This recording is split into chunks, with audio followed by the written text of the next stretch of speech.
Honourable Speaker, I present the budget for 25-26.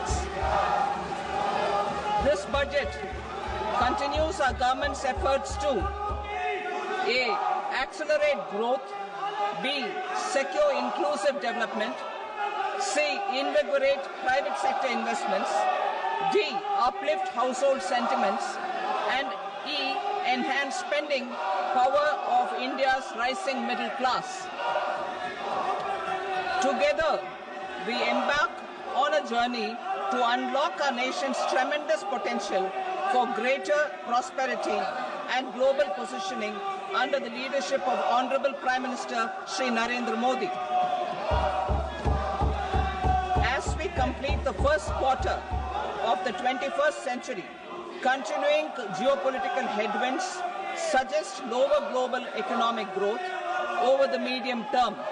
However, our aspiration for a Vikasit Bharat inspires us, and the transformative work we have done during our government's first 2 terms guides us to march forward resolutely. Our economy is the fastest growing among all major economies. Our development track record for the past 10 years and structural reforms have drawn global attention. Confidence in India's capability and potential has only grown in this period. We see the next 5 years as a unique opportunity to realize Sabka Vikas, stimulating balanced growth of all regions. The great Telugu poet and playwright Gurujada Apparao had said, "Deshamante matti kadoy, deshamante manushuloy," meaning a country is not just its soil, a country is its people. In line with this, for us, Vikasit Bharat encompasses zero poverty, 100% quality good school education, access to high quality, affordable and comprehensive health care, 100% skilled labor with meaningful employment, 70% women in economic activities, and farmers making our country the food basket of the world. In this budget, the proposed development measures span 10 broad areas, focusing on Garib, Youth, Annadata, and Nari, spurring agricultural growth and productivity, building rural prosperity and resilience, taking everyone together on an inclusive growth path, boosting manufacturing and furthering Make in India, supporting MSMEs, enabling employment-led development, investing in people, economy, and innovation, securing energy supplies, promoting exports, and nurturing innovation. For this journey of development, our 4 powerful engines are agriculture, MSME, investments, and exports. The fuel, our reforms, our guiding spirit, inclusivity, and the destination, Vikasit Bharat. This budget aims to initiate transformative reforms across 6 domains. During the first 5 years, these will augment our growth potential and global competitiveness. The domains are taxation, power sector, urban development, mining, financial sector, and regulatory reforms. Agriculture as the first engine. Now I move to specific proposals, beginning with agriculture as the first engine.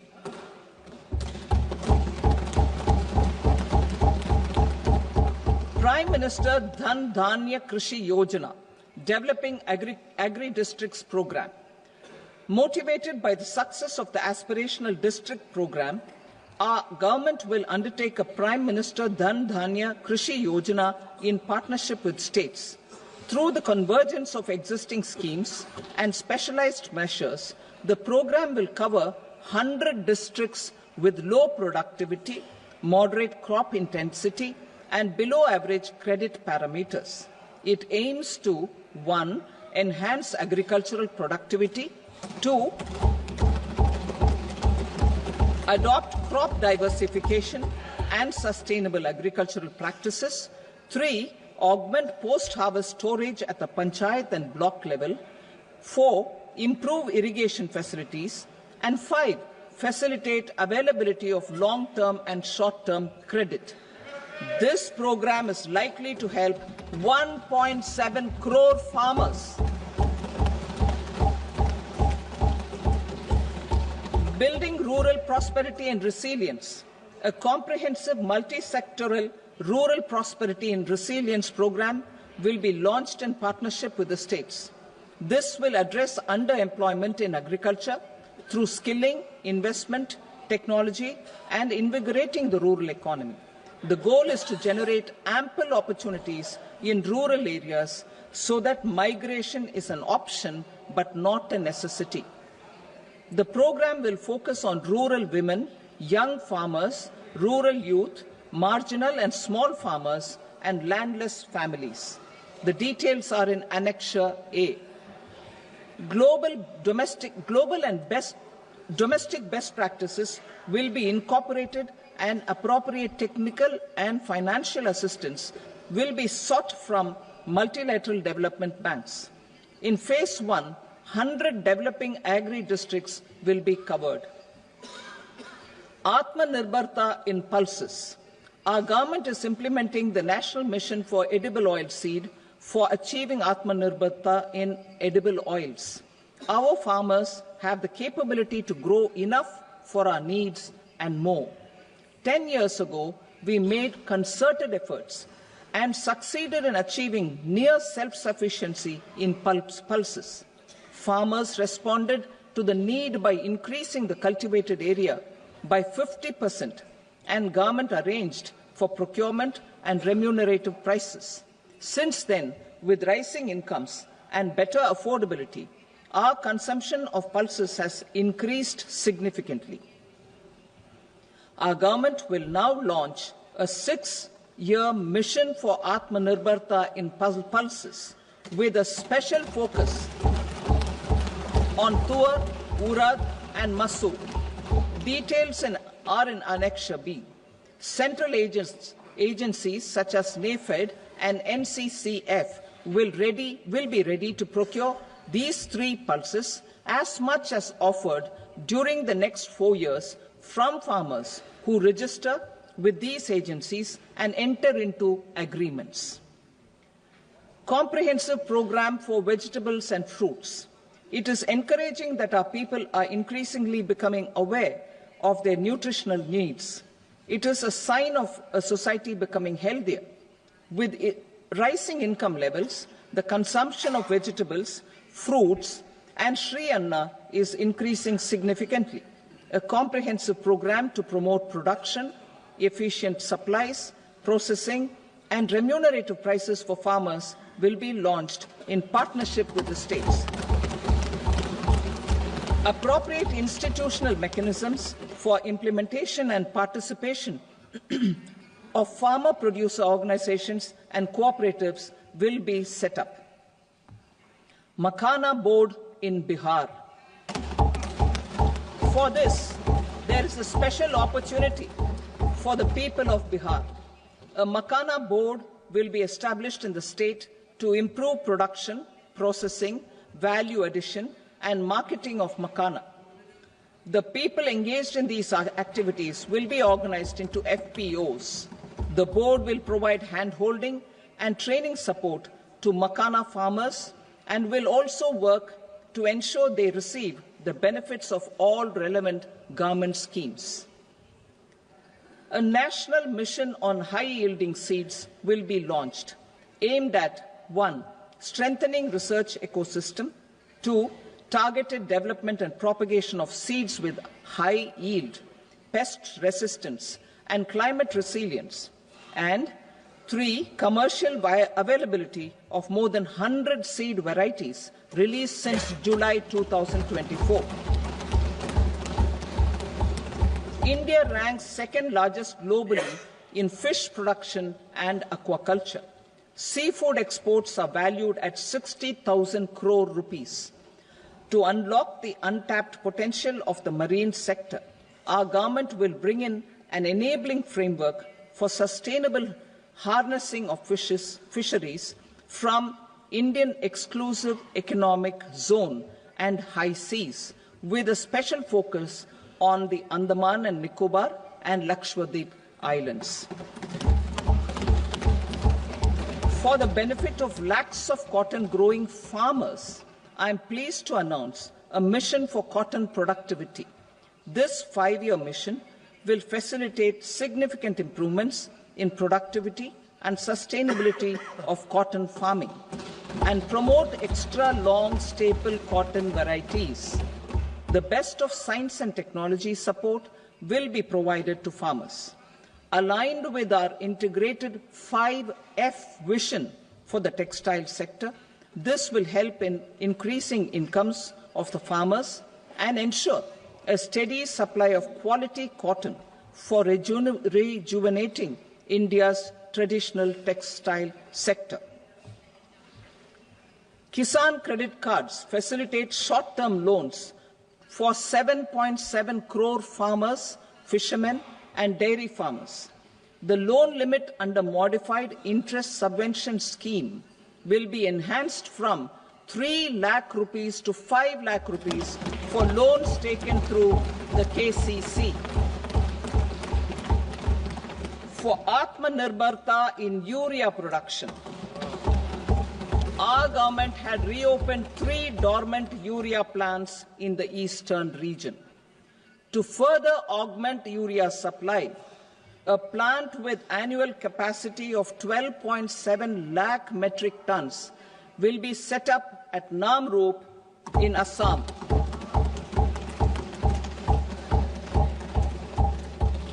India Post, with 1.5 lakh rural post offices, complemented by the India Post Payment Bank and a vast network of 2.4 lakh Dak Sevaks, will be repositioned to act as a catalyst for the rural economy. Details are at Annexure C. India Post will also be transformed as a large public logistics organization. This will meet the rising needs of Vishwakarmas, new entrepreneurs, women, self-help groups, MSMEs, and the large business organizations. Our government will provide support to NCDC for its lending operations for the cooperative sector. MSMEs as the second engine. Now I move to MSMEs as the second engine, which encompasses manufacturing and services with a focus on MSMEs numbering 5.7 crores.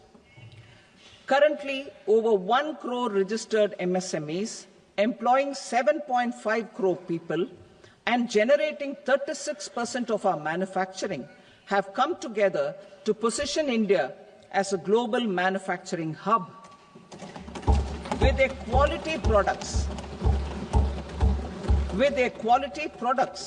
these MSMEs are responsible for 45% of our exports.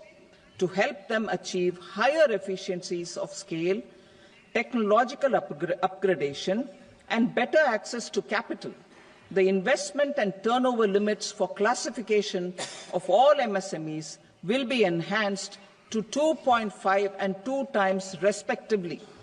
This will give them the confidence to grow and generate employment for our youth. The details are given in Annexure D. To improve access to credit, the credit guarantee cover will be enhanced.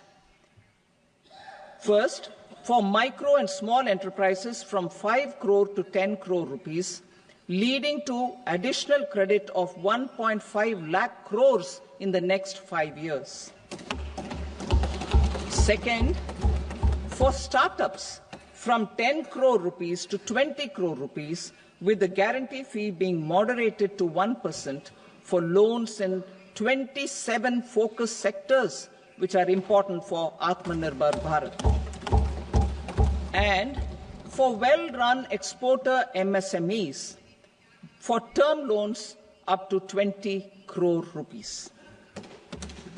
Also for the micro enterprises, we will introduce customized credit cards with a 5 lakh rupee limit for micro enterprises registered on Udyam portal.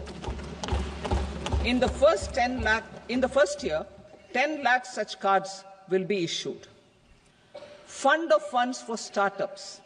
The alternate investment fund, AIFs, for startups have received commitments of more than 91,000 crores rupees. These are supported by the fund of funds set up with the Government of India's contribution of 10,000 crore rupees.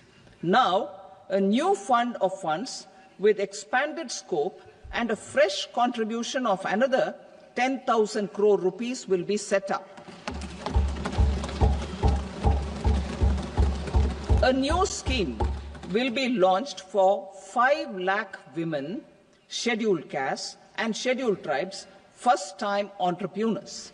This will provide term loans up to 2 crore rupees during the next 5 years. The scheme will incorporate lessons from the successful Stand Up India scheme. Online capacity building for entrepreneurship and managerial skills will also be organized. Measures for labor-intensive sectors. To promote employment and entrepreneurship opportunities in labor-intensive sectors, our government will undertake specific policy and facilitation measures. To enhance the productivity, quality, and competitiveness of India's footwear and leather sector, a focused product scheme will be implemented.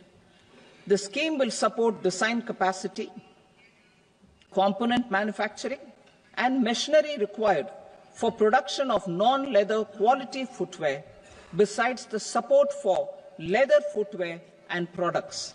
The scheme is expected to facilitate employment for 22 lakh persons, generate over 4 lakh crore rupees, and exports of over 1.1 lakh crore rupees. Measures for the toys sector. Building on the National Action Plan for Toys, we will implement a scheme to make India a global hub for toys. The scheme will focus on development of clusters, skills, and a manufacturing ecosystem that will create high-quality, unique, innovative, and sustainable toys that will represent the Made in India brand. Support for food processing. In line with our commitment towards Purvodaya, we will establish a National Institute of Food Technology, Entrepreneurship and Management in Bihar. The institute will provide a strong fillip to food processing activities in the entire eastern region. This will result in 1.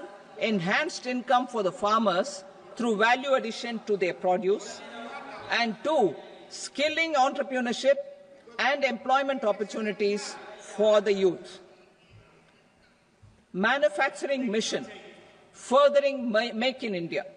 Our government will set up a national manufacturing mission covering small, medium, and large industries for furthering Make in India by providing policy support, execution roadmaps, governance, and monitoring framework for central ministries and states. Details are in Annexure E. Given our commitment to climate-friendly development, the mission will also support clean tech manufacturing. This will aim to improve domestic value addition and build our ecosystem for solar PV cells, EV batteries, motors and controllers, electrolyzers, wind turbines, very high voltage transmission equipment, and grid-scale batteries. Investment as the third engine. Now I move to investment as the third engine, which encompasses investing in people, investing in the economy, and investing in innovation. Investing in people. Saksham Anganwadi and Poshan 2.0. Saksham Anganwadi and Poshan 2.0 program provides nutritional support to more than 8 crore children.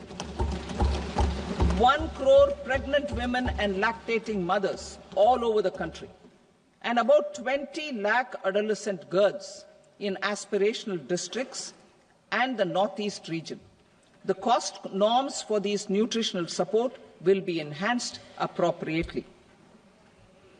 Atal Tinkering Labs. 50,000 Atal Tinkering Labs will be set up in government schools in the next 5 years to cultivate the spirit of curiosity and innovation and foster a scientific temper among young minds. Broadband connectivity to government secondary schools and PHCs. Broadband connectivity will be provided to all government secondary schools and primary health centers in rural areas under the BharatNet project. Bharatiya Bhasha Pustak Scheme. We propose to implement a Bharatiya Bhasha Pustak scheme to provide digital form Indian language books for schools and for higher education. This aims to help students understand their subjects better and in their language. National Centers of Excellence for Skilling. Building on the initiative announced in the July 24 budget, 5 national centers of excellence for skilling will be set up with global expertise and partnerships to equip our youth with the skills required for Make for India, Make for the World manufacturing. The partnership will cover curriculum design, training of trainers, and a skills certification framework and periodic reviews. Expansion of capacity in IITs. Total number of students in 23 IITs has increased 100% from 65,000 to 1.35 lakh in the past 10 years.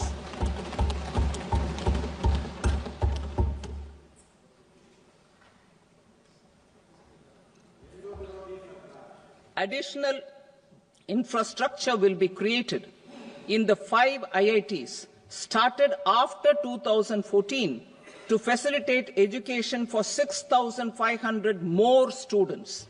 Hostel and other infrastructure capacity at IIT Patna will also be expanded.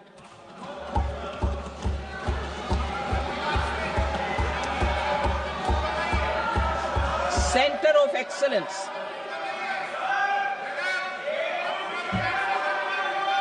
Center of Excellence in AI for Education. I had announced 3 centers of excellence in artificial intelligence for agriculture, health, and sustainable cities in 2023.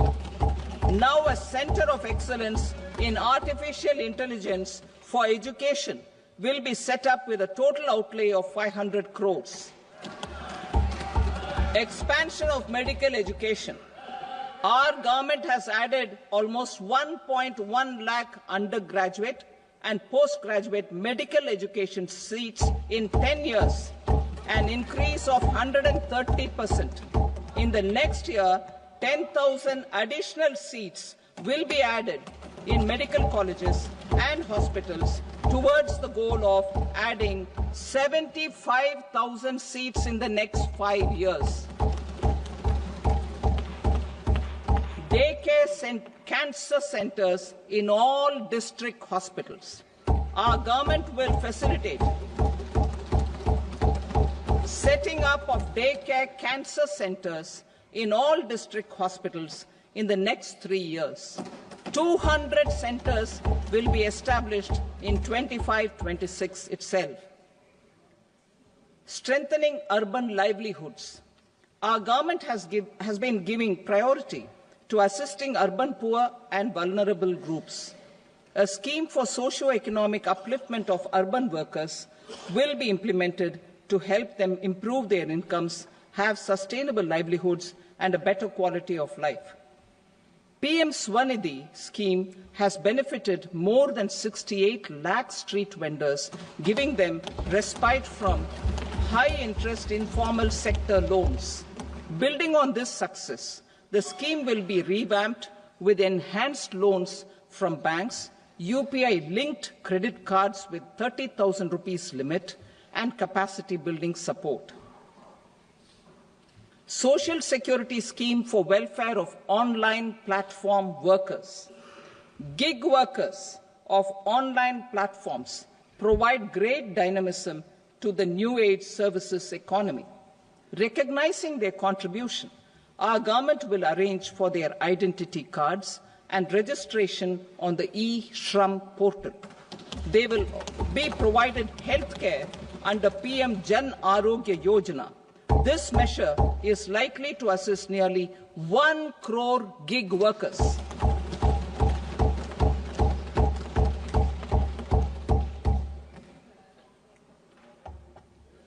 Investing in the economy, public-private partnership in infrastructure. Each infrastructure-related ministry will come up with a 3-year pipeline of projects that can be implemented in PPP mode. States will also be encouraged to do so and can seek support from the India Infrastructure Project Development Fund, which is a scheme to prepare PPP proposals. Support to states for infrastructure. An outlay of 1.5 lakh crore is proposed for the 50-year interest-free loans to states for capital expenditure and incentives for reforms. Building on the success of the first asset monetization plan announced in 2021, the second plan for 2025 to 30 will be launched to plough back capital of 10 lakh crore in new projects. Regulatory and fiscal measures will be fine-tuned to support the plan. Jal Jeevan Mission. Since 2019, 15 crore households, representing 80% of India's rural population, have been provided access to portable tap water connections.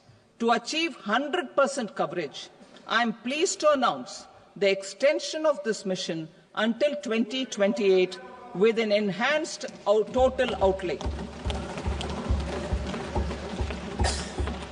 The mission's focus will be on the quality of infrastructure and O&M of rural piped water supply schemes through Jan Bhagidari. A separate MOU or separate MOUs will be signed with the states and union territories to ensure sustainability and citizen-centric water services delivery. Urban sector reforms. Building on the July budget proposals, urban sector reforms related to governance, municipal services, urban land and planning will be incentivized. Urban Challenge Fund. The government will set up an urban challenge fund of 1 lakh crore rupees to implement the proposals for cities as growth hubs, creative redevelopment of cities, and for water and sanitation purposes announced in the July budget. This fund will finance up to 25% of the cost of bankable projects, with a stipulation that at least 50% of the cost is funded from bonds, bank loans, and PPPs. An allocation of 10,000 crore is proposed in 2025-26. Power sector reforms. We will incentivize electricity distribution reforms and augmentation of intra-state transmission capacity by states. This will improve financial health and capacity of electricity companies. Additional borrowing of 0.5% of GSDP will be allowed to states contingent on these reforms. Nuclear energy mission for Vikasit Bharat. Development of at least 100 gigawatt of nuclear energy by 2047 is essential for our energy transition efforts. For an active partnership with the private sector towards this goal, amendments to the Atomic Energy Act and the Civil Liability for Nuclear Damage Act will be taken up. A nuclear energy mission for research and development of small modular reactors with an outlay of 20,000 crore will be set up. At least 5 indigenously developed small modular reactors will be operationalized by 2033. Shipbuilding. The shipbuilding financial assistance policy will be revamped to address cost disadvantages. This will also include credit notes for shipbreaking in Indian yards to promote the circular economy. Large ships above a specified size will be included in the infrastructure harmonized master list. Shipbuilding clusters will be facilitated to increase the range, categories and capacity of ships.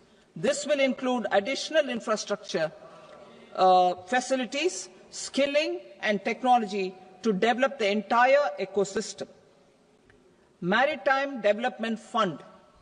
For long-term financing for the maritime industry, a Maritime Development Fund with a corpus of 25,000 crore rupees will be set up. This will be for distributed support and promoting competition. This will have up to 49% contribution by the government, and the balance will be mobilized from ports and from private sector. UDAN regional connectivity schemes. UDAN has enabled 1.5 crore middle-class people to meet their aspirations for speedier travel.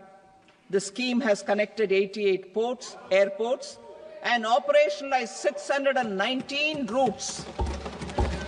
Inspired by that success, a modified UDAN scheme will be launched to enhance regional connectivity to 120 new destinations and carry 4 crore passengers in the next 10 years. 4 crore additional passengers in the next 10 years. The scheme will also support helipads and smaller airports in hilly, aspirational and northeast regional districts. Greenfield airports will be facilitated in Bihar to meet the future needs of the state. These will be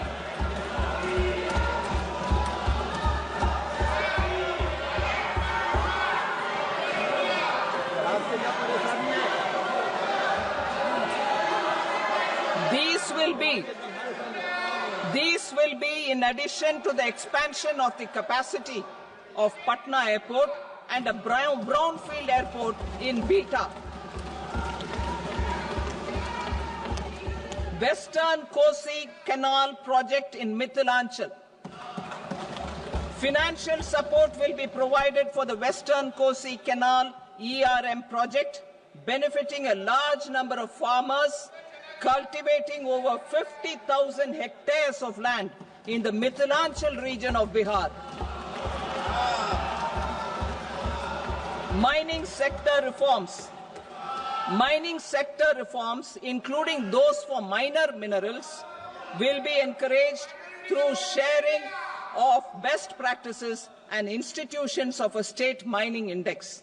A policy for recovery of critical minerals from tailings will be brought out. Under the special window for affordable and mid-income housing, SWAMI, 50,000 dwelling units in stressed housing projects have been completed and keys handed over to home buyers. Another 40,000 units will be completed in 2025, further helping middle-class families who were paying EMIs on loans taken for apartments while also paying rent for their current dwellings.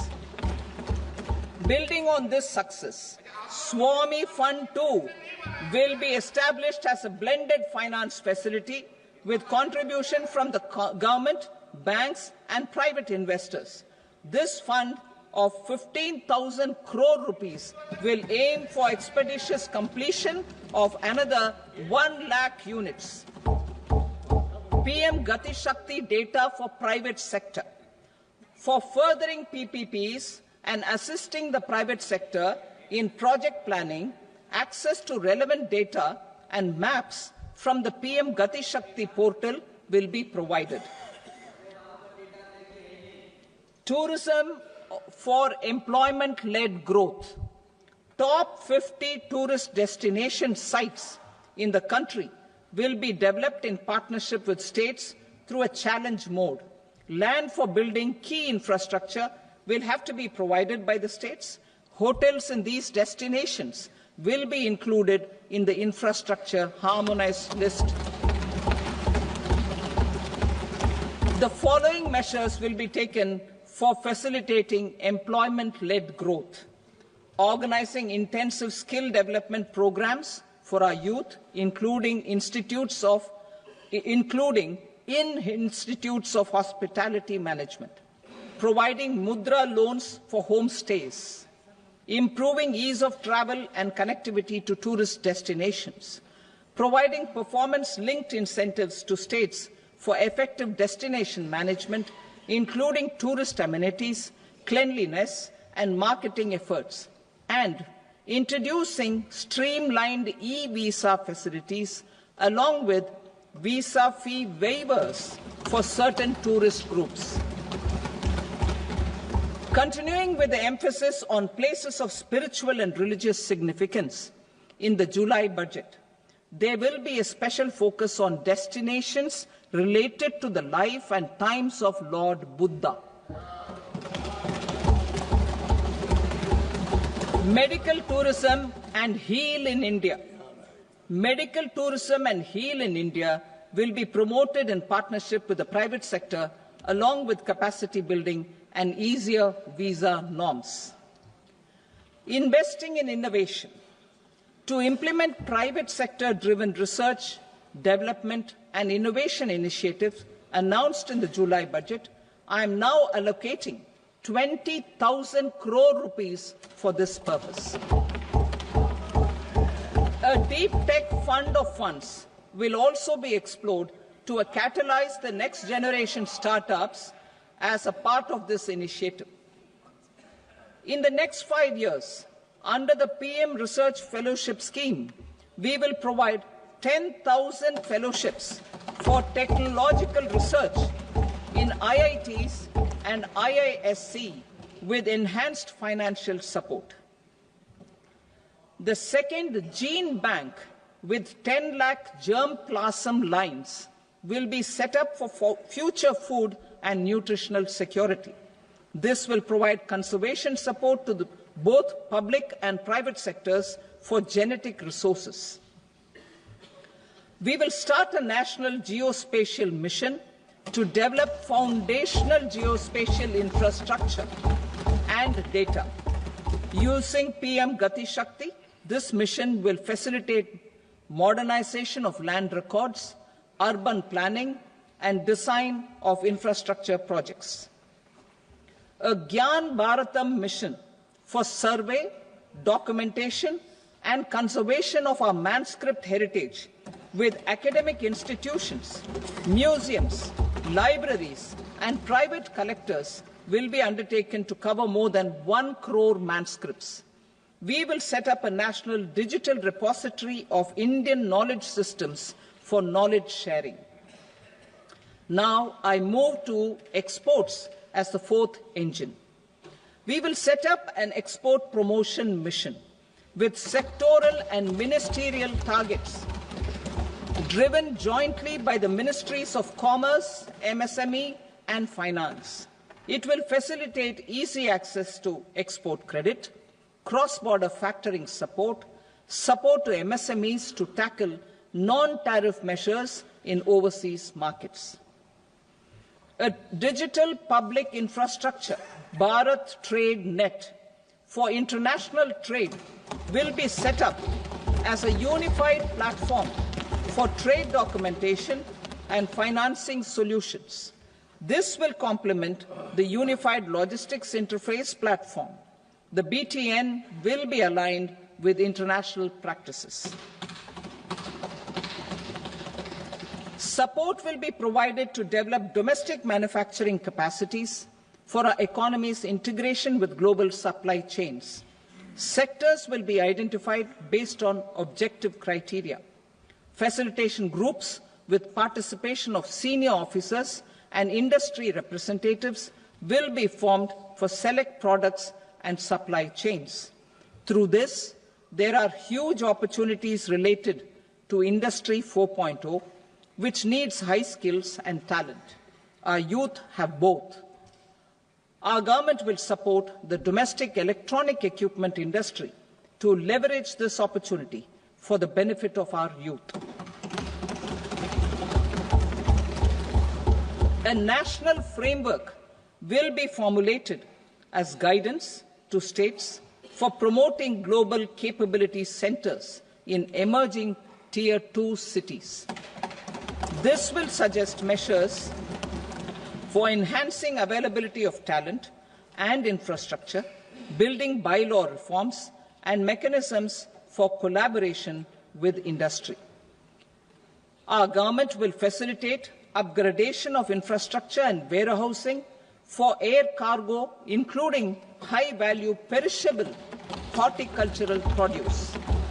Cargo screening and customs protocol will be streamlined and made user-friendly. Reforms as the fuel. Over the past 10 years, our government has implemented several reforms for convenience of taxpayers, such as faceless assessment, 2, taxpayer charter, 3, faster returns, 4, almost 99% returns being on self-assessment, and 5, Vivad Se Vishwas scheme.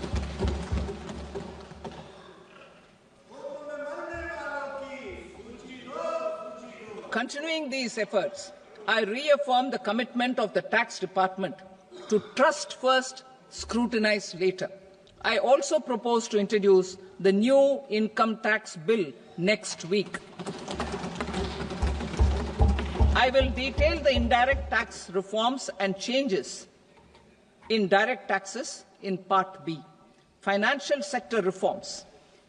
The FDI limit for the insurance sector will be raised from 74 to 100%. This enhanced limit will be available for those companies which invest the entire premium in India. The current guardrails and conditionalities associated with foreign investment will be reviewed and simplified. The services of India Post Payment Bank will be deepened and expanded in rural areas. NABFID will set up a partial credit enhancement facility for corporate bonds for infrastructure. Public sector banks will develop Grameen Credit Score framework to serve the credit needs of SHG members and people in rural areas. A forum for regulatory coordination and development of pension products will be set up. To implement the earlier announcement on simplifying the KYC processes, the revamped Central KYC Registry will be rolled out in 2025. We will also implement a streamlined system for periodic updating. Requirements and procedures for speedy approval of company mergers will be rationalized. The scope for fast-track mergers will also be widened and the process made simpler. As proposed in the interim budget, we signed bilateral investment treaties with 2 countries in 2024 to encourage sustained foreign investment, and in the spirit of First Develop India, the current model BIT will be revamped and made more investor-friendly. In the last 10 years, in several aspects, including financial and non-financial, our government has demonstrated a steadfast commitment to ease of doing business. We are determined to ensure that our regulations must keep up with technological innovations and global policy developments. A light-touch regulatory framework based on principles and trust will unleash productivity and employment. Through this framework, we will update regulations that were made under old laws. To develop this modern flexible, people-friendly and trust-based regulatory framework appropriate for the 21st century, I propose 4 specific measures. A high-level committee for regulatory reforms will be set up for a review of all non-financial sector regulations, certifications, licenses and permissions. The committee will be expected to make recommendations within a year. The objective is to strengthen trust-based economic governance and take transformational measures to enhance ease of doing business, especially in matters of inspection and compliances. States will be encouraged to join in this endeavour. An investment friendliness index of states will be launched in 2025 to further the spirit of competitive, cooperative federalism. Under the Financial Stability and Development Council, a mechanism will be set up to evaluate impact of the current financial regulations and subsidiary instructions. It will also formulate a framework to enhance their responsiveness and development of the financial sector. In the Jan Vishwas Act 2023, more than 180 legal provisions were decriminalized. Our government will now bring up the Jan Vishwas Bill 2.0 to decriminalize more than 100 provisions in various laws. I now move to fiscal policy. In the July budget, I had committed to staying the course for fiscal consolidation. Our endeavour will be to keep the fiscal deficit each year such that central government debt remains on a declining path as a percentage of the GDP. The roadmap for the next 6 years has been detailed in the FRBM statement. Revised estimates for 2024-25. The revised estimate of the total receipts other than borrowings is 31.47 lakh crore rupees, of which the net tax receipts are 25.57 lakh crore rupees. The revised estimate of the total expenditure is 47.16 lakh crore rupees, of which the capital expenditure is about 10.18 lakh crore rupees. The revised estimate of the fiscal deficit is 4.8% of the GDP. Budget estimates for 25-26.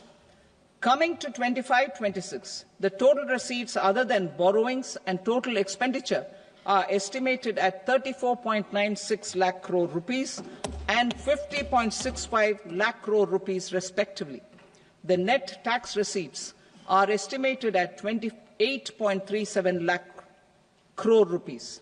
The fiscal deficit is estimated to be 4.4% of GDP. To finance the fiscal deficit, the net market borrowings from dated securities are estimated at 11.54 lakh crore. The balance financing is expected to come from small savings and other sources. The gross market borrowings are estimated at 14.82 lakh crore rupees. I will now move to Part B. Indirect taxes. My proposals relating to customs aim to rationalize tariff structure and address duty inversion. These will also support domestic manufacturing and value addition, promote exports, facilitate trade, and provide relief to common people. Rationalization of customs tariff structure for industrial goods. As a part of comprehensive review of customs rate structure announced in July 2024 budget, I propose to 1. Remove 7 tariff rates. This is over and above the 7 tariff rates removed in 23-24 budget. After this, there will be only 8 remaining tariff rates, including 0 rate. 2. Apply appropriate cess to broadly maintain effective duty incidence except on a few items where such incidents will reduce marginally. 3. Levy not more than one cess or surcharge. Therefore, I propose to exempt social welfare surcharge on 82 tariff lines that are subject to a cess. I shall now take up sector-specific proposals. To provide relief to patients, particularly those suffering from cancer, rare diseases, and other severe chronic diseases, I propose to add 36 life-saving drugs and medicines to the list of medicines fully exempted from basic custom duty.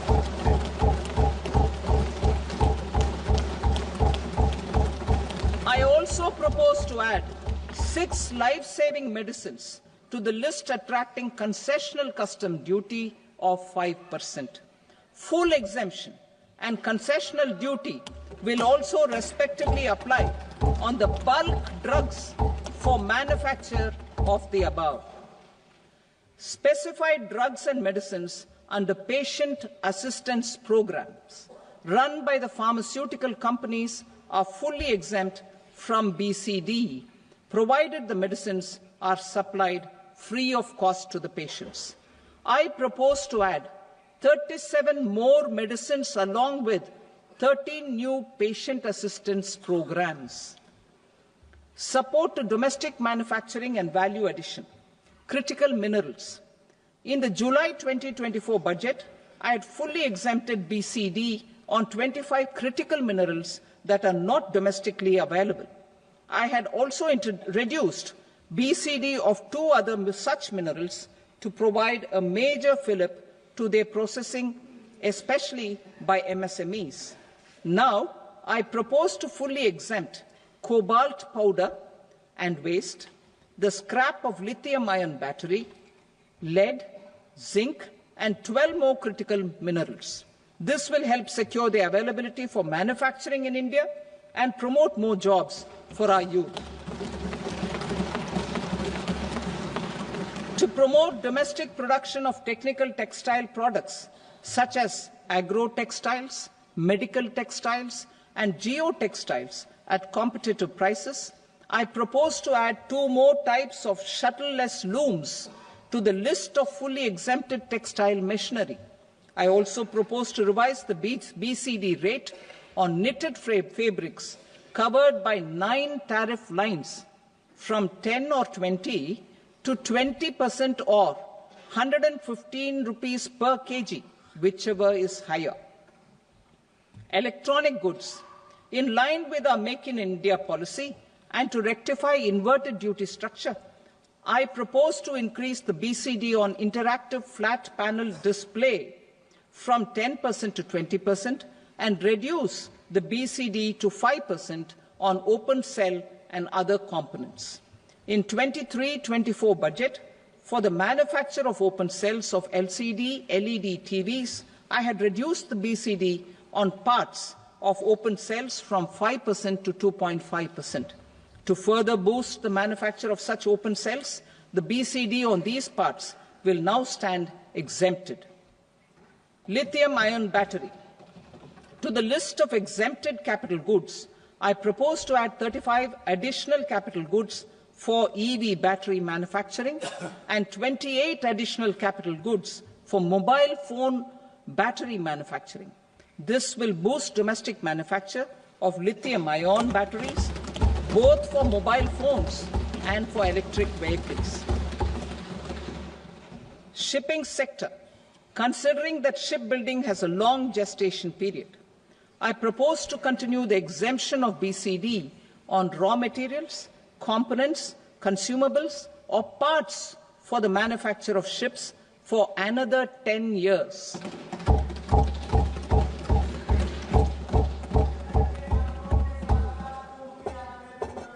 I also propose the same dispensation for shipbreaking to make it more competitive. Telecommunication. To prevent classification disputes, I propose to reduce the BCD from 20% to 10% on carrier-grade Ethernet switches to make it at par with non-carrier-grade Ethernet switches. export promotion. To facilitate exports of handicrafts, I propose to extend the time period for export from 6 months to 1 year, further extendable by another 3 months if required. I also propose to add 9 items to the list of duty-free inputs. Leather sector. I propose to fully exempt BCD on wet blue leather to facilitate imports for domestic value addition and employment. I also propose to exempt crust leather from 20% export duty to facilitate exports by small tanners. Marine products. To enhance India's competitiveness in the global seafood market, I propose to reduce BCD from 30% to 5% on frozen fish paste, surimi, for manufacture and export of its analog products. I also propose to reduce BCD from 15% to 5% on fish hydrolysates for manufacture of fish and shrimp feed. In July 2024 budget, to promote development of domestic MROs for aircraft and ships, I had extended the time limit for export of foreign origin goods that were imported for repairs from 6 months to 1 year and further extendable by 1 year. I now propose to extend the same dispensation for railway goods. Time limit for provisional assessment. Presently, the Customs Act 1962 does not provide any time limit to finalize provisional assessments, leading to uncertainty and cost to trade. As a measure of promoting ease of doing business, I propose to fix a time limit of 2 years, extendable by a year, for finalizing the provisional assessment. I propose to introduce a new provision that will enable importers or exporters, after clearance of goods, to voluntarily declare material facts and pay duty with interest but without penalty. This will incentivize voluntary compliance. However, this will not apply in cases where department has already initiated audit or investigation proceedings. For industry to better plan their imports, I propose to extend the time limit for the end use of imported inputs in the relevant rules from 6 months to 1 year. This will provide operational flexibility in view of cost and uncertainty of supply. Further, such importers will now have to file only quarterly statements instead of a monthly statement.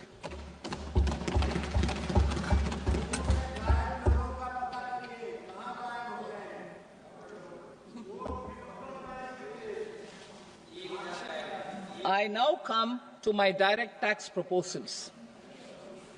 In Part A, I have briefly underlined taxation reforms as one of key reforms to realize our vision of Vikasit Bharat.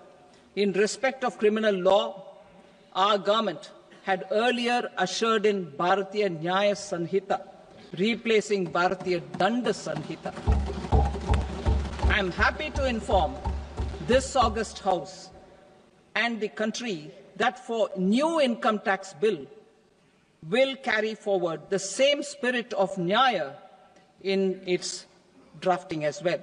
The new bill will be clear and direct in text, with close to half of the present law in terms of both chapters and words. It will be simple to understand for taxpayers and tax administrators, leading to tax certainty and reduced litigation. Reforms, however, are not a destination. They are means to achieve good governance for our people and economy. Providing good governance primarily involves being responsive. The Tirukural captures this in verse 542, which reads, "Vaanokki vaazhum ulagallam, mannavan kol nokki vaazhum kudi," meaning, just as the living beings live expecting rains, Citizens live expecting good governance. Our government is committed to keeping an ear to the ground and a finger on the pulse and responding while balancing our national building efforts.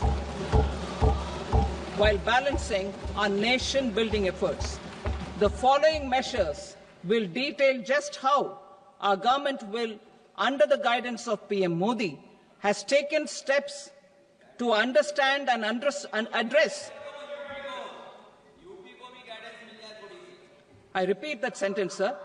The following measures will detail just how our government, under the guidance of PM Modi, has taken steps to understand and address the needs voiced by our citizens. My tax proposals are guided by this spirit. The objectives of my proposals are as follows. Personal income tax reforms with special focus on middle class. Rationalization of TDS and TCS for easing difficulties. Encouraging voluntary compliance. Reducing compliance burden. Ease of doing business, employment and investment. I will come to my proposal on personal income tax towards the end. TDS and TCS, rationalization for easing difficulties. I propose to rationalize tax deduction at source, TDS, by reducing the number of rates and thresholds above which TDS is deducted. Further, threshold amounts for tax deduction will be increased for better clarity and uniformity. The limit for tax deduction on interest for senior citizens is being doubled from the present 50,000 rupees to 1 lakh rupees. Similarly, the annual limit of 2.40 lakh rupees for TDS on rent is being increased to 6 lakh rupees. This will reduce the number of transactions liable to TDS, thus benefiting small taxpayers receiving small payments. The threshold to collect tax at source, the TCS, on remittances under RBI's liberalized remittance scheme, the LRS, is proposed to be increased from 7 lakh to 10 lakhs.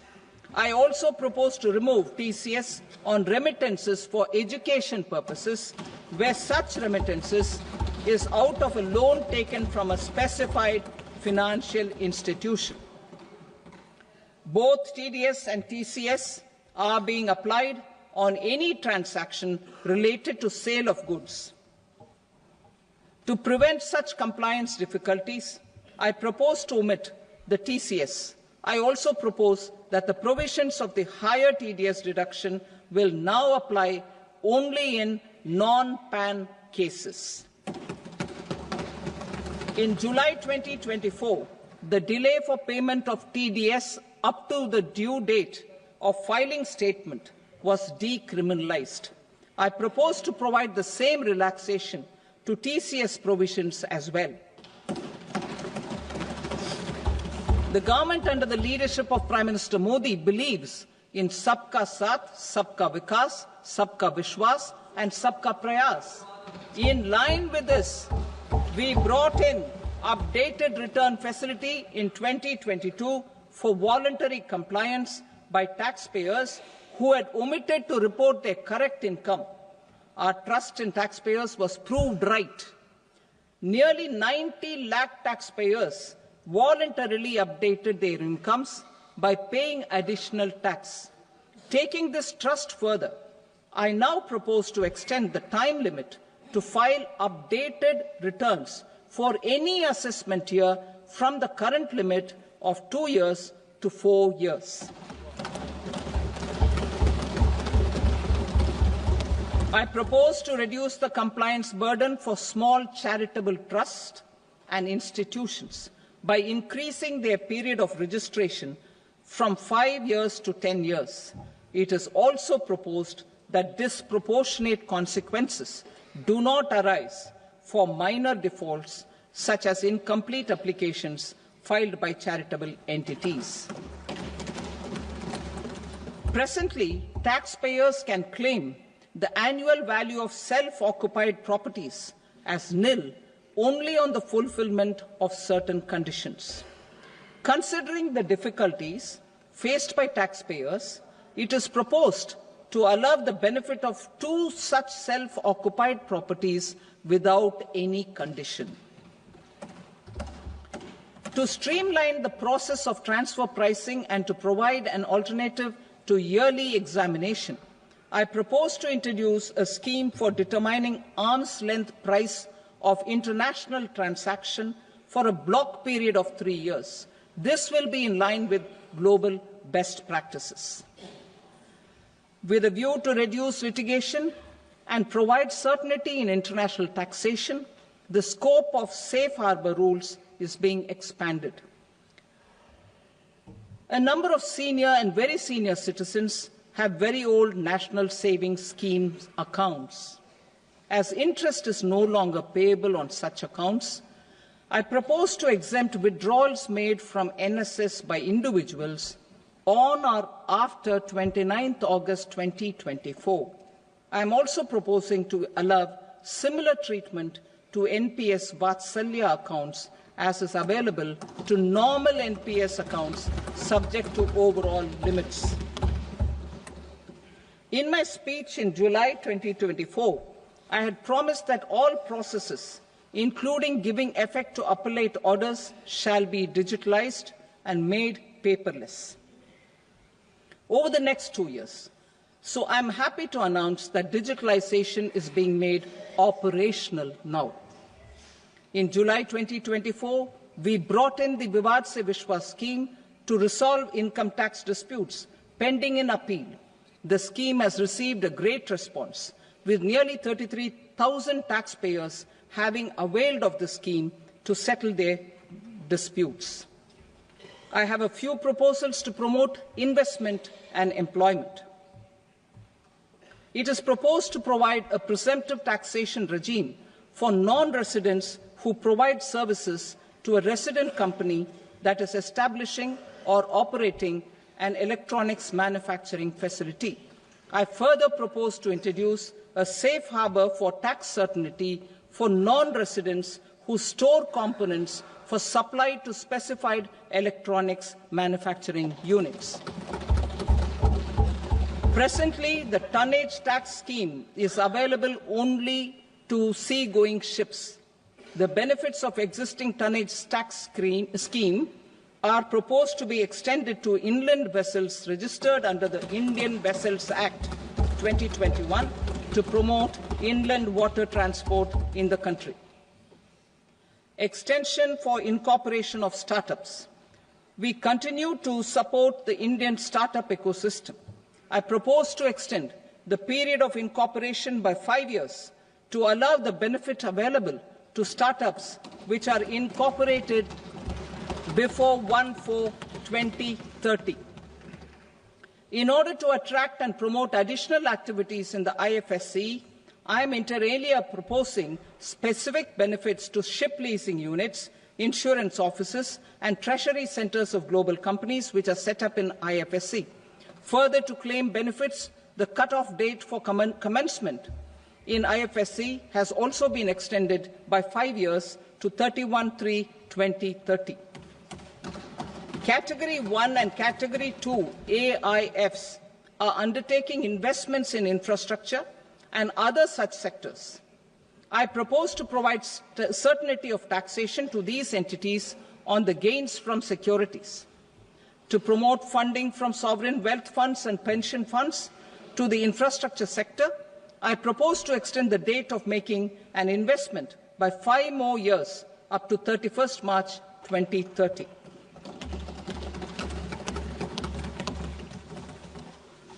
Personal income tax reforms with special focus on middle class. Democracy, demography, and demand are the key support pillars in our journey towards Vikasit Bharat. The middle class provides strength for India's growth. This government, under the leadership of Prime Minister Modi, has always believed in the admirable energy and ability of the middle class in nation building. In recognition of their contribution, In recognition of their contribution, we have periodically reduced their tax burden. Right after 2014, the nil tax slab was raised to 2.5 lakhs of rupees, which was further raised to 5 lakh rupees in 2019 and to 7 lakh rupees in 2023. This is reflective of our government's trust on the middle-class taxpayers. I am now happy to announce that there will be no income tax payable up to income of 12 lakh rupees.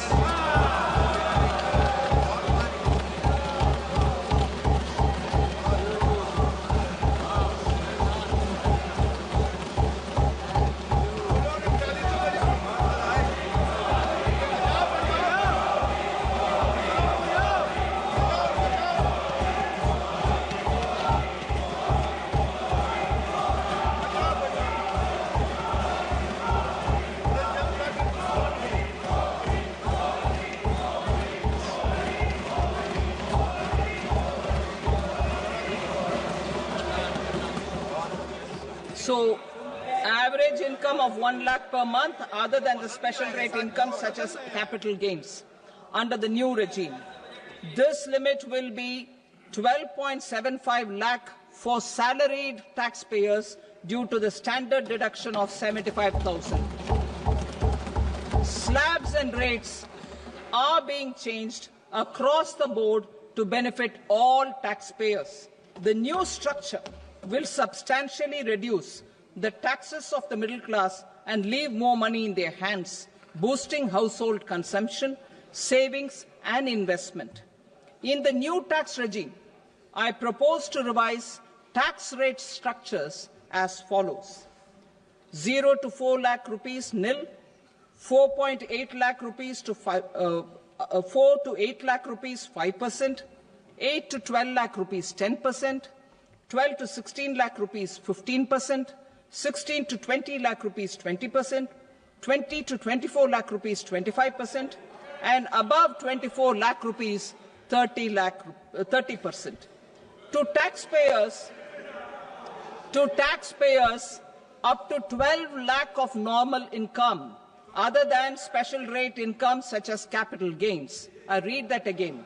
To taxpayers up to 12 lakh of income, other than special rate income such as capital gains, tax rebate is being provided in addition to the benefit due to slab rate reduction in such a manner that there is no tax payable by them. The total tax benefit of slab rate changes and rebate at different income levels can be illustrated with a few examples. A taxpayer in the new regime with an income of 12 lakh rupees will get a benefit of 80,000 rupees in tax, which is 100% of tax payable as per the existing rates. A person having income of 18 lakh rupees will get a benefit of 70,000 rupees in tax, that is 30% of tax payable as per existing rates. A person with an income of 25 lakh gets a benefit of 1,10,000 rupees, that is 25% of his tax payable as per existing rates. Details of my tax proposals are given in the annexure. As a result of these proposals, Honourable Speaker, sir, revenue of about 1 lakh crore in direct taxes and 2,600 crores in indirect taxes will be foregone. Mr. Speaker, sir, with this, I commend the budget to this august House.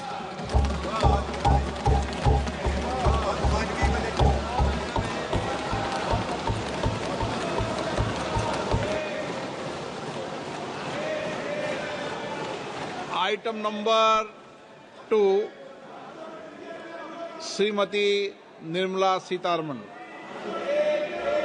Sir, with your permission, I rise to lay on the table the following statements under Section 3(1) of the Fiscal Responsibility and Budget Management Act 2003, medium-term fiscal policy cum fiscal policy strategy statement and my macroeconomic framework statement. Item number 3 Shrimati Nirmala Sitharaman. Sir, with your permission, I rise to move for leave to introduce the Finance Bill 2025. प्रश्न ये है कि विधेयक को पुनर्स्थापित करने की अनुमति प्रदान की जाए।